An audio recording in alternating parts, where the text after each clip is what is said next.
Hello and welcome to episode 360 of the Daily Sales Message podcast, where every single day I share a piece of simple and actionable advice. It's designed to help you feel more confident and sell more stuff too.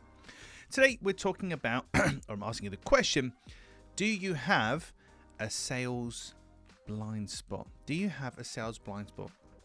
We nearly always do. There's nearly always something in the sales process that maybe we're just not paying attention to, or we haven't looked at in a long time.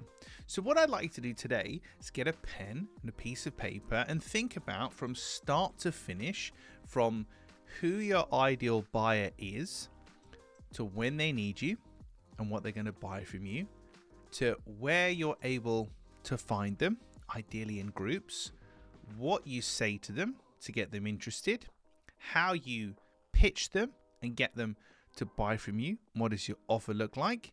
How do you deliver for them? How do you follow up people who didn't buy? And how do you retain the people who did buy, look after them and maybe upsell them, etc.? Because in a basic, simple order, and you have to re-listen to the podcast if you want to didn't take some notes on what those things are. In a basic, simple order, those are the kind of main things you need to have a handle on in sales and selling.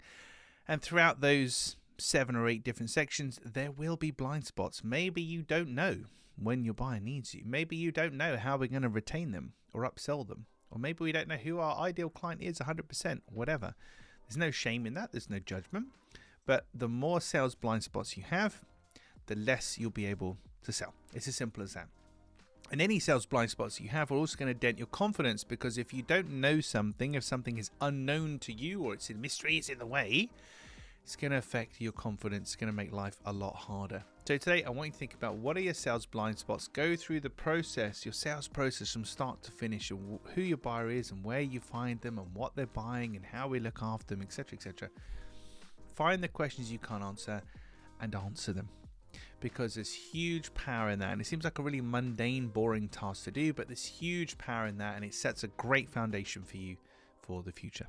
Right, that's it for this episode of the podcast. Tomorrow in 3, 6, 1, we're going to be talking about, have you got a hat rack? Do you have a hat rack?